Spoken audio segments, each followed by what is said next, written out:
आणि आत्ताच ही बैठक संपलेली आहे। विधिमंडळ पक्षाची राष्ट्रवादीची बैठक होती। त्या बैठकीमधून सुनेत्रा पवार आणि राष्ट्रवादीचे इतर नेते बाहेर पडतायत। याच बैठकीमध्ये सुनेत्रा पवार यांची गटनेतेपदी नियुक्ती करण्यात आली। एकमताने नियुक्ती झालेली आहे। सुनेत्रा पवार यांनी आपल्या राज्यसभेचा राजीनामा सुद्धा दिलेला आहे आणि आता आज संध्याकाळी 5:30 वाजता त्यांचा उपमुख्यमंत्रीपदी शपथविधी होणार आहे।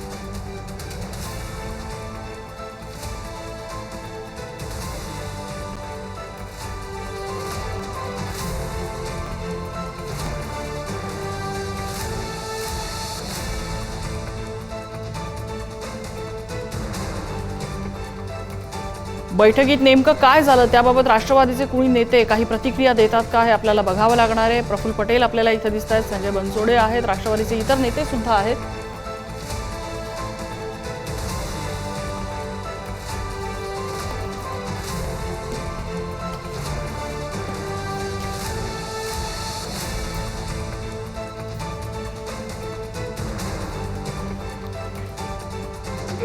मुख्यमंत्र्यांशी काही तुमचं बोलणं झालंय का? पत्र द्यायला त्यांच्याकडे जाणार ना, विधिमंडळाचा ठराव जे झालेला आहे त्याचं पत्र विधिवत आम्हाला मुख्यमंत्रीकडे सादर करावं लागतं। प्रोसेस आहे नाही, फक्त सप्लीची वेगवेगळी विधानं आहेत सप्लीज इन इंग्लिश। हॅलो मुशीफ साहेब, काही मर्जर संदर्भातली काही बोलली निवड झाली का? झाली पुण्याची निवड झाली करण्यात आली। ताई पवार अच्छा अनुमोदन मांडलं ठराव मांडलं। सर फक्त एक मिनिट थांबून बोला सर।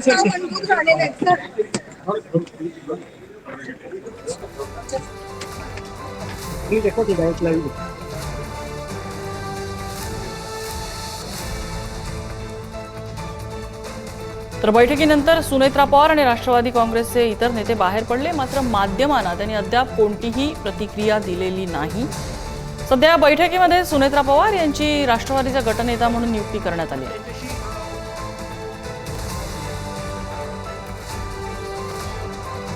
आमचे प्रतिनिधी पंकज दळवी आपल्यासोबत आहेत।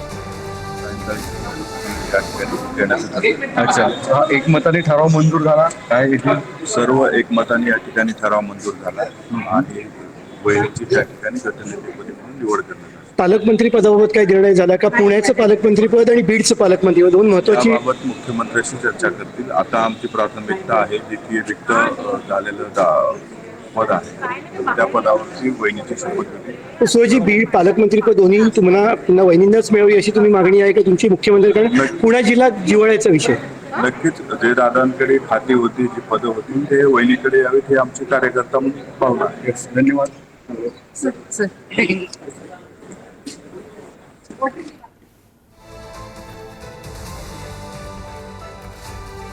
पंकज दळवी आमचे प्रतिनिधी आपल्यासोबत आहेत। पंकज, बैठकीमध्ये काय काय घडलं? काही वेगळं घडलेलं आहे का? कानावर आलंय का इथे?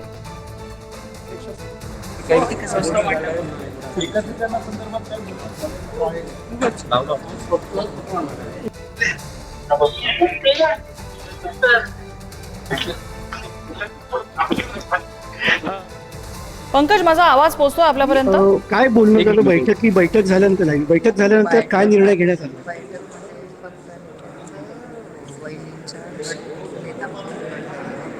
आणि आमच्या गटनेता म्हणून विधिमंडळातील त्यांना कोणतेही निर्णय घेण्याचा अधिकार नाही। ताई, विधिवत आम्हाला मुख्यमंत्रीकडे सादर करावं लागतं। Mr. Patel, is there any discussion about the merger that is happening? सप्लीची वेगवेगळी विधानं आहेत सप्लीज इन इंग्लिश। हॅलो सर, पत्र काय आहे? मुशीफ साहेब, काही मर्जर संदर्भातली काही बोलली निवड झाली का? पुण्याची निवड झाली करण्यात आली।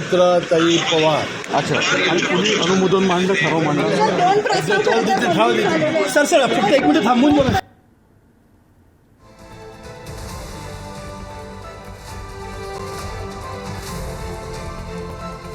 राष्ट्रवादी काँग्रेसचे सगळे नेते बैठकीमधून बाहेर पडलेत, मात्र कुणीही बैठकीबाबत वेगळं किंवा विशेष काही घडलं याबाबत प्रतिक्रिया दिलेली नाहीये। मात्र 5:30 वाजता सुनेत्रा पवार यांचा शपथविधी होणार आहे। सगळ्या गोष्टी हळूहळू आता स्पष्ट होतील अशी अपेक्षा आहे। या बैठकीला राष्ट्रवादीचे सर्व आमदार नेते यांच्यासोबत जय पवार सुद्धा उपस्थित होते.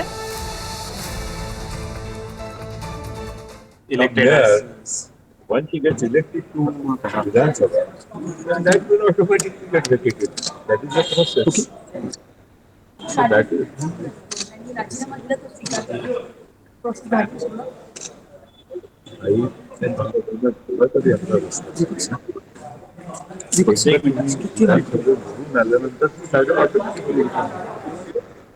सर राष्ट्रवादी विलीनीकरणाच्या संदर्भात सातत्यानं पवार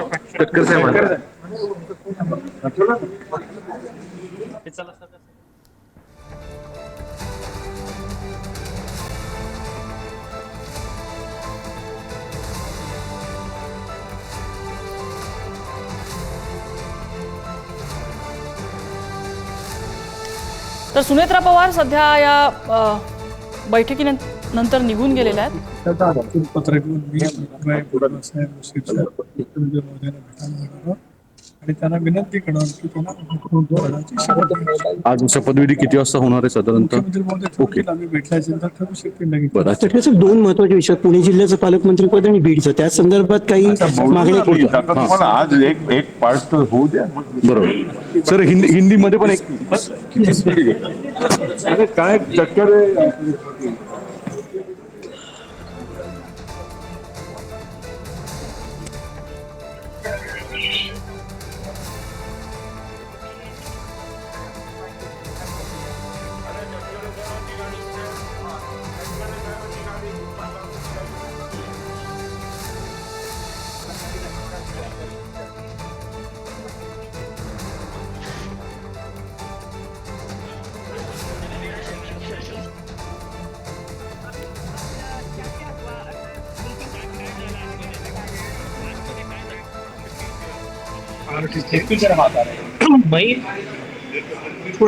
असेंबली के जो भी सारे सदस्य हैं, काउंसिल के सदस्य हैं, क्या सब सारे विधायक हैं, सब मौजूद थे क्या? मीटिंग थी. उस मीटिंग में जो है हमने ठहराव पारित किया कि हमारे जो नेता हैं इस बात के बाद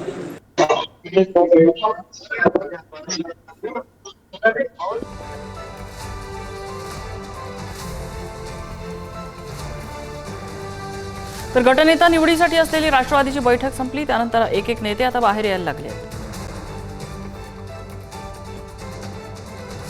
लोगों ने हस्ताक्षर किए. अच्छा, ये सब लेकर हम सीएम साहब के पास जाएंगे. हाँ. और फिर सीएम साहब राज्यपाल मोहन जोशी बात करके आज ही मेरे ख्याल से जो है आगे का शपथ विधि जो है उनका उप मुख्यमंत्री हो जाए. तो शपथ विधि आज ही होगा और कितने बजे 5 बजे होगा पक्का? मतलब इसमें कोई दो मुझे तो लगता है 5 बजे होगा. हाँ. और इसके बारे में जो है मुख्यमंत्री भी बड़े पॉजिटिव जल्द से जल्द हो जाए. सर दूसरा एक मुद्दा है जो सब लोग जानना चाह रहे हैं मर्जर को लेके काफी कुछ बातें हो रही हैं. अब वो लीडर जो है पहले तो लीडर चुनाव जाता है ना जी. तो लीडर चुना है वो देखेंगे. भुजबळ साहेब, मराठीमध्ये सगळे एकत्रित भेट घेणार आहात का मुख्यमंत्री महोदयांची? तुम्ही एकत्रित सगळे भेट घेणार आहात का? 4-5 लोक जाऊन हा ठराव आणि सह्या त्यांना देणार आणि विनंती करणार की त्यांचा शपथविधी करा. भुजबळ साहेब, मर्जर संदर्भात चर्चा सुरू आहे, तुम्ही सुद्धा विधान केलं. माहिती आहे? आता त्याच्यासाठी सीएलपी लीडर आम्ही नेमलेले आहेत, उपमुख्यमंत्री नेमलेले आहेत. पुढे ते चर्चा करतील ना. सर, पालकमंत्रीपद बीड आणि पुणे, ही 2 पालकमंत्रीपद 2 महत्वाचे आहेत. भुजबळ सर, हिंदी फक्त एक छोटासा आज क्या क्या हुआ ये बताइए. क्या क्या हुआ, संगठन कौन हुआ, क्या देखिए मंडल के चला.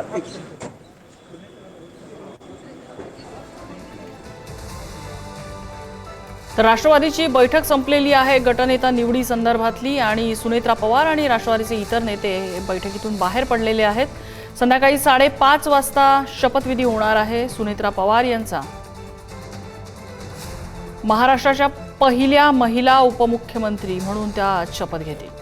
धनंजय दळवी आमचे प्रतिनिधी आपल्याला अपडेट देत आहेत. धनंजय, आपण जर पाहिलं तर विधिमंडळातली बैठक संपलेली आहे आणि सुनेत्रा पवार यांची राष्ट्रवादीच्या गटनेतेपदी निवड ही झालेली आहे आणि ही निवड झाल्यानंतर आता त्या विधिमंडळातून निघालेल्या आहेत. आता आपण जर पाहिलं तर या सगळ्यानंतर आता 5:30 वाजता लोकभवन येथे शपथविधीचा कार्यक्रम जो आहे उपमुख्यमंत्री पदाच्या तो पार पडणार आहे आणि आपण सध्याची ही दृश्य जी आहेत ती पाहतोय आता त्या निघालेल्या आहेत विधिमंडळातून आणि थेट आता त्या मुख्यमंत्र्यांना भेटण्यासाठी वर्षा या निवासस्थानी जात आहेत की पुन्हा देवगिरीला जात आहेत हे पाहणं सध्या महत्वाचं असेल. 5:30 वाजता लोकभवन येथे राज्यपाल यांच्या उपस्थितीमध्ये हा जो कार्यक्रम आहे शपथविधीचा तो पार पडताना आपल्याला पाहायला मिळेल. आपण जर पाहिलं तर सुनेत्रा पवार यांच्याबरोबर राष्ट्रवादीचे सर्व आमदार, विधान परिषद आणि विधानसभेचे सर्व आमदार हे उपस्थित असलेले आपल्याला पाहायला मिळाले. त्याचबरोबर एकमताने जे आहे त्यांची गटनेतेपदी निवड सुद्धा त्या ठिकाणी करण्यात आलेली होती. त्या सगळ्या संदर्भातला प्रस्ताव जो आहे तो मांडण्यात आला आणि त्याच्यानंतर त्याला छगन भुजबळ यांनी अनुमोदन सुद्धा दिलेलं जे आहे ते आपल्याला पाहायला मिळालं. त्यानंतर आता आपण जर पाहिलं तर सुनेत्रा पवार यांची गटनेतेपदी राष्ट्रवादीच्या ही निवड झाली. त्यामुळे संपूर्ण आता राष्ट्रवादीचे जे अधिकार आहेत किंवा निर्णय जे घेतले जातील ते सुनेत्रा पवार यांच्या अध्यक्षतेखाली ते निर्णय जे आहेत ते घेतले जाणार आहे. आणि आपण जर पाहिलं तर या सगळ्या निवडीनंतर आता सुनेत्रा पवार ज्या आहेत त्या विधान भवनातून निघालेल्या आहेत आणि त्या जर आपण पाहिलं तर आता देवगिरीच्या किंवा वर्षा मुख्यमंत्र्यांच्या या निवासस्थानाच्या दिशेने निघालेल्या आहेत. आता नेमकं ते पाहावं लागेल. त्याचबरोबर 5:30 वाजता शपथविधीचा कार्यक्रम जो आहे तो पार पडणार आहे. लोकभवन येथे राज्यपाल, मुख्यमंत्री देवेंद्र फडणवीस, उपमुख्यमंत्री एकनाथ शिंदे हे उपस्थित असतील आणि त्यानंतर जे आहे ते उपमुख्यमंत्री पदाची शपथ सुनेत्रा पवार या घेतील आणि पहिल्या महिला उपमुख्यमंत्री म्हणून सुद्धा त्या आपल्याला पाहायला मिळणार आहे. त्याचबरोबर आपण जर पाहिलं तर या आधी जे उपमुख्यमंत्री पद आहेत ते पुरुषांकडे होतं आणि त्यानंतर आता पहिल्यांदा हा मान जो आहे आपण खरं तर म्हणू की तो महिला उपमुख्यमंत्री पदाचा हा सुनेत्रा पवारांना मिळणार आहे. कारण की दिवंगत अजित पवार यांचं आकस्मिक निधन झालं आणि त्यानंतर राष्ट्रवादीमध्ये ते पद रिक्त झालं होतं. आता त्या रिक्त पदावर जे आहे ते सुनेत्रा पवार या उपमुख्यमंत्री म्हणून जे आहेत ते शपथ आज 5:30 वाजता घेणार आहेत राजभवन येथे. आपण जर पाहिलं तर या सगळ्या हालचालींना वेग आलेला पाहायला मिळतो. सध्या मी ज्या मार्गावरून आहे, ज्या मार्गावर सुनेत्रा पवार या आपल्याला ज्या निघालेल्या आहेत त्या मार्गावर राजभवन सुद्धा आहे, मुख्यमंत्र्यांचं निवासस्थान त्या परिसरात आहे आणि देवगिरी हे निवासस्थान म्हणजे जे आधी दिवंगत अजित पवार हे उपमुख्यमंत्री असताना त्यांच्याकडे होतं, त्यांच्या हयातीत ते त्यांच्याकडे होतं, ते आता तिथे सध्या त्या जात आहेत का हे सगळं पाहणं महत्वाचं असतं. एक गोष्ट ही सुद्धा पाहिली की विधान भवनात ज्यावेळेस हे सगळे पोहोचले, सुनेत्रा पवार असतील जे काही त्यांच्या मंत्रिमंडळातले मंत्री असतील, आमदार असतील, ते ज्यावेळेस पोहोचले त्यावेळेस त्यांनी अजित पवार यांना आदरांजली सुद्धा वाहिली, श्रद्धांजली सुद्धा वाहिलेली पाहायला मिळेल. त्यानंतर ही बैठक जी आहे ती सुरू झाली आणि या बैठकीत मग प्रस्ताव मांडला गेला. प्रस्ताव मांडल्यानंतर त्यांची निवड जी आहे ती करण्यात आलेली आपल्याला पाहायला मिळाली होती. तर या सगळ्यामध्ये आपण जर पाहिलं तर एकीकडे खरं तर पहिला मान हा त्यांना जरी उपमुख्यमंत्री पदाचा महिला म्हणून मिळत असला तरी ही सध्याची ती वेळ नाहीये. त्यामुळे सध्या छोटेखानी कार्यक्रम जो आहे तो हा सगळा पार पडताना पाहायला मिळणार आणि महाराष्ट्राच्या उपमुख्यमंत्री पदाची धुरा जी आहे ती महिला म्हणून पहिल्यांदा त्यांच्या हातामध्ये आपल्याला खरं तर पाहायला मिळणार आहे. त्यामुळे नक्कीच आपण जर पाहिलं तर ज्याप्रमाणे या सगळ्या संदर्भातली घडामोड घडत होती तर त्या आधी राज्यसभेवर खासदार होत्या, त्यामुळे त्यांना त्याचा राजीनामा द्यावा लागला. त्याच्यानंतर त्यांची गटनेतेपदी म्हणून राष्ट्रवादीच्या निवड करण्यात आली. त्यांची गटनेतेपदी निवड झाल्यानंतर आता आज 5:30 वाजता त्या आपल्याला उपमुख्यमंत्री पदाची शपथ घेताना सुद्धा पाहायला मिळणार आहे. त्यामुळे महाराष्ट्र राज्याच्या महिला उपमुख्यमंत्री म्हणून त्या पहिल्यांदाच असतील आणि त्या आज शपथ घेताना आपल्याला या ठिकाणी पाहायला सुद्धा मिळणार आहे. त्यामुळे नक्कीच आपण जर पाहिलं तर या सगळ्या घडामोडी होत असताना आपण जर पाहिलं तर आता सुनेत्रा पवार ज्या आहेत त्या त्यांच्या देवगिरी या निवासस्थानी आता थोड्याच वेळात पोहोचताना आपल्याला आपण जर पाहिलं तर 5:30 वाजता त्या शपथ घेणार आहे. त्याआधी त्या पुन्हा म्हणजे देवगिरी वरती बैठक झाली राष्ट्रवादीची नेत्यांची आणि त्याच्यानंतर त्या विधिमंडळात गेल्या होत्या. विधिमंडळात त्यांची निवड करण्यात आली गटनेतेपदी राष्ट्रवादीच्या आणि त्या सगळ्या गटनेते पदाची एकमताने निवड झाल्यानंतर आता पुन्हा सुनेत्रा पवार ज्या आहेत त्या आपल्याला देवगिरी या त्यांच्या निवासस्थानी पोहोचताना पाहायला मिळतात. त्यामुळे पुन्हा एकदा त्या देवगिरी या निवासस्थानावरून जे आहे ते 5च्या सुमारास निघतील. त्यानंतर त्या लोकभवन येथे पोहोचतील आणि लोकभवन येथे पोहोचल्यानंतर जे आहे ते 5:30च्या दरम्यान उपमुख्यमंत्री पदाची शपथ त्यांच्याकडून घेतली. आणि या घडीची आणखीन एक मोठी बातमी म्हणजे सुनेत्रा पवार मुख्यमंत्र्यांच्या वर्षा निवासस्थानाकडे रवाना झालेल्या आहेत. राष्ट्रवादीची बैठक झाल्यानंतर सुनेत्रा पवार मुख्यमंत्र्यांच्या भेटीसाठी वर्षा निवासस्थानाकडे रवाना झालेल्या आहेत. मुख्यमंत्र्यांसोबत तिथे काय चर्चा होते हे पाहावं लागणार आहे. त्यानंतर थोड्याच वेळात म्हणजेच संध्याकाळी 5:30 वाजता सुनेत्रा पवार उपमुख्यमंत्रीपदी शपथ घेणार आहेत आणि तत्पूर्वी त्यांची राष्ट्रवादीची पुन्हा एकदा एक बैठक होणार आहे. मात्र राष्ट्रवादीची विधिमंडळातली बैठक संपल्यानंतर त्या थेट वर्षा निवासस्थानाकडे निघाल्या. सुशांत सावंत आपल्याला अपडेट देत आहेत. सुशांत, नम्रता, राष्ट्रवादी काँग्रेसची विधिमंडळ बैठक संपल्यानंतर आता सुनेत्रा पवार थेट वर्षाच्या दिशेने निघालेल्या आहेत. सुनेत्रा पवार यांची विधिमंडळ गटनेतेपदी राष्ट्रवादीच्या निवड झालेली आहे. अर्थातच आपण जर बघितलं असेल तर 5:30 वाजता सुनेत्रा पवार राज्याच्या उपमुख्यमंत्री पदाची शपथ घेणार आहेत आणि त्याआधी खरं तर मुख्यमंत्र्यांना एक पत्र द्यायचं असतं आणि ते पत्र घेऊनच राष्ट्रवादीचे नेते आणि त्यांच्यासोबत सुनेत्रा पवार ह्या देवेंद्र फडणवीस यांच्या भेटीसाठी गेलेल्या आहेत वर्षा निवासाने. अर्थातच आपण जर बघितलं असेल तर कालपासून सातत्याने घडामोडी घडत होत्या. काल राष्ट्रवादीचे प्रमुख नेते मग ते प्रफुल्ल पटेल असतील, सुनील तटकरे असतील, छगन भुजबळ असतील, धनंजय मुंडे असतील, ते देवेंद्र फडणवीस यांच्या वर्षा निवासस्थानी आले होते. या सर्व नेत्यांची जवळपास 1.25 तास देवेंद्र फडणवीस यांच्यासोबत चर्चा झाली. तर देवेंद्र फडणवीस यांनी त्यांना सांगितलं होतं की तुमच्या पक्षाचा सर्वस्वी निर्णय तुम्हाला घ्यायचा आहे, आमची काही हरकत नसणार. आणि त्या दृष्टिकोनातून नंतर हालचाली सुरू झाल्या. मध्यरात्री 3:15च्या सुमारास सुनेत्रा पवार मुंबईत आल्या. त्यांच्यासोबत जय पवार हे देखील होते आणि सकाळी देवगिरी या निवासस्थानी जिथे अजित पवारांचं निवासस्थान होतं त्या ठिकाणी महत्वपूर्ण बैठक झाली आणि त्यानंतर सगळे नेते जे आहेत ते विधान भवनाच्या दिशेने निघाले. राष्ट्रवादीच्या आमदारांची सर्व बैठक झाली आणि त्या एकमतानं सुनेत्रा पवार यांची निवड करण्यात आली आणि आता याचीच माहिती मुख्यमंत्र्यांना दिली जाणार आहे. नम्रता, अगदी सुशांत, त्यामुळे या घडीची महत्त्वाची घडामोड आपल्याला पाहायला लागेल. सुशांत, धन्यवाद या सगळ्या माहितीबद्दल. अपडेट घेत राहू. तर वर्षा निवासस्थानाकडे सुनेत्रा पवार निघालेले आहेत. राष्ट्रवादीचे अन्य नेतेही त्यांच्यासोबत आहेत आणि बैठकीनंतर सुनेत्रा पवार देवगिरी बंगल्यावर पोहोचलेले आहेत. वर्षा निवासस्थानी जाऊन मुख्यमंत्र्यांना सुद्धा या सगळ्या प्रकाराची माहिती देतील, ज्या काही घडामोडी घडलेल्या आहेत. बैठक झालेली आहे आणि त्यानंतर उपमुख्यमंत्री पदाचा आपण स्वीकार करणार आहोत. त्यांची गटनेतेपदी निवड झालेली आहे. सगळी माहिती देण्यात येणार आहे. धनंजय आपल्याला अपडेट देत आहेत. धनंजय, तर आता सुनेत्रा पवार ज्या आहेत त्या देवगिरी या त्यांच्या निवासस्थानी पोहोचलेल्या आपल्याला पाहायला मिळत आहेत आणि या आधी जर आपण पाहिलं तर एक माहिती मिळत होती त्याप्रमाणे त्या मुख्यमंत्र्यांना भेटतायत अशी चर्चा होती. मात्र त्या मुख्यमंत्र्यांना न भेटता त्या थेट देवगिरी या निवासस्थानी पुन्हा आलेल्या आहेत. देवगिरी या निवासस्थानी आपण जर आता शपथ आज ही होगा और कितने बजे मंत्र्यांना भेटेगा? 5 बजे होगा पक्का, मतलब इसमें कोई दो मुझे राय? तो लगता है 5 बजे होगा. और इसके बारे में जो है मुख्यमंत्री बड़े पॉजिटिव जल्द से हो जाए. सर, दूसरा एक मुद्दा है जो सब लोग जानना चाह रहे हैं मर्जर को लेके काफी कुछ बातें हो रही हैं. अभी वो लीडर जो है पहले तो लीडर चुनाव जाता है ना, तो लीडर चुना है अभी वो देखेंगे. भुजबळ साहेब मराठीमध्ये सगळे एकत्रित भेट घेणार आहात. राष्ट्रीय CLP मीटिंग आहे बाबा. There is a different process for other things. Sir आता या सगळ्या संदर्भात मध्ये मी बोलणारच नाही. प्लीज तुम्ही विचारू नका. प्रफुल्लभाई विचारू नका, मी बोलणारच नाही. काय मला बोलायचंच नाही कुठल्या गोष्टी. नाही, आम्हाला फक्त पुढची प्रक्रिया काय असणार हे पुढची प्रक्रिया सांगा. मला सगळं समजतं ना काही प्रक्रिया असतात. अरे ही इट विल नॉट फॉलो ना नाव. इट इज ऑटोमॅटिक ना. One she will here, once she gets elected to Vidhan Sabha, then that will automatically get vacated. That is the process. Sir, राज्यसभेचा त्यांनी राजीनामा दिला तो स्वीकारला, ही प्रोसेस झाली पूर्ण.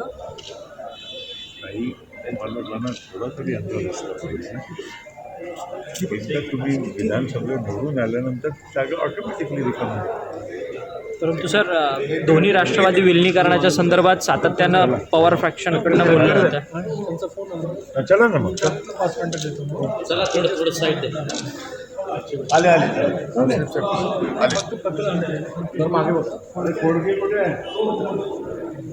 सर तटकरे साहेब पुढची प्रोसेस सांगा ना, काय काय झालेलं आहे काय नाही. विधिमंडळ पक्षाच्या बैठकीत एकमताने सुनेत्रा वहिनींचा विषय म्हणून निवड त्या ठिकाणी केलेला आहे. ते पक्षाचा मुख्यमंत्री महोदयांना भेटायला जाणार आहोत आणि त्यांना विनंती करणार की त्यांना मुख्यमंत्री अरे तो मोबाईल मुख्यमंत्री महोदय आम्ही भेटल्याच्यानंतर त्याला शक्य लगेच दोन महत्वाचे विषय पुणे जिल्ह्याचे पालकमंत्री पण त्यांनी भेट देतात त्या संदर्भात काही आता तुम्हाला आज एक पार्ट होऊ द्या, मग दुसरं. सर हिंदीमध्ये पण एक हा, एक दिवस एवढं पाहिजे तेवढं कागद द्या ना.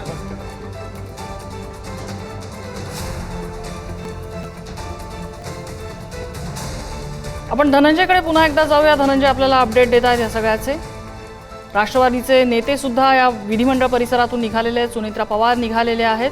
देवगिरी बंगल्यावरती सुनेत्रा पवार पोहोचलेले आहेत. धनंजयकडे जाऊया. धनंजय,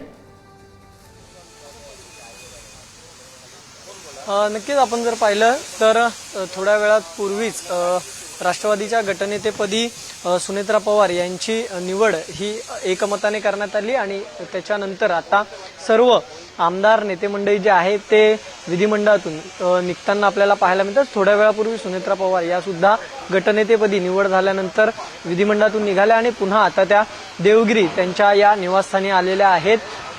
मी सध्या देवगिरी या निवासस्थानाच्या बाहेरच आहे. आपण जर पाहिलं तर आता इथे सुनेत्रा पवार या पोहोचलेल्या आहेत आणि त्याचबरोबर जर आपण पाहिलं तर आता पुन्हा काही नेते मंडळी किंवा आमदार जे आहेत ते इथे सुनेत्रा पवार यांना भेटण्यासाठी येत आहेत का हे पाहावं लागेल, कारण की 5:30 वाजता त्या उपमुख्यमंत्री पदाची शपथ घेणार आहे. त्याआधी पुन्हा एकदा काही चर्चा ही किंवा एखादी बैठक ही या निवासस्थानी पार पडते का आपल्याला ते पाहावं लागणार आहे. आपण जर पाहिलं तर या ठिकाणी देवगिरी हे निवासस्थान जे आहे ते उपमुख्यमंत्री अजित पवार यांच्याकडे होतं. त्यानंतर आपण जर पाहिलं तर आकस्मिक अजित पवार यांचं निधन झालं आणि त्यानंतर या सगळ्या घडामोडी घडताना आपल्याला पाहायला मिळाल्या होत्या. आता या सगळ्यानंतर जे आहे ते राष्ट्रवादीच्या सगळ्यात आधी तर राष्ट्रवादीच्या गटनेतेपदी सुनेत्रा पवार यांची निवड करण्यात आली आहे. त्यामुळे सर्व जे काही अधिकार आहेत आता ते सुनेत्रा पवार यांच्याकडे पक्षाचे हे असलेले आपल्याला पाहायला मिळेल. त्यामुळे या नंतरचा जो निर्णय आहे तो आता सुनेत्रा पवार यांच्या अध्यक्षतेखाली घेतला जाईल. त्यामुळे आता त्यांची गटनेतेपदी राष्ट्रवादीच्या निवड झाल्यानंतर थोड्याच वेळात म्हणजे आपण जर पाहिलं तर आता 3:30 वाजलेले आहेत. 5:30च्या दरम्यान म्हणजे 2 तासाच्या नंतर जे आहे ते उपमुख्यमंत्री पदाची शपथ त्या इथे आपल्याला लोकभवन इथे राज्यपालांच्या उपस्थितीत घेताना पाहायला मिळणार आहे. आणि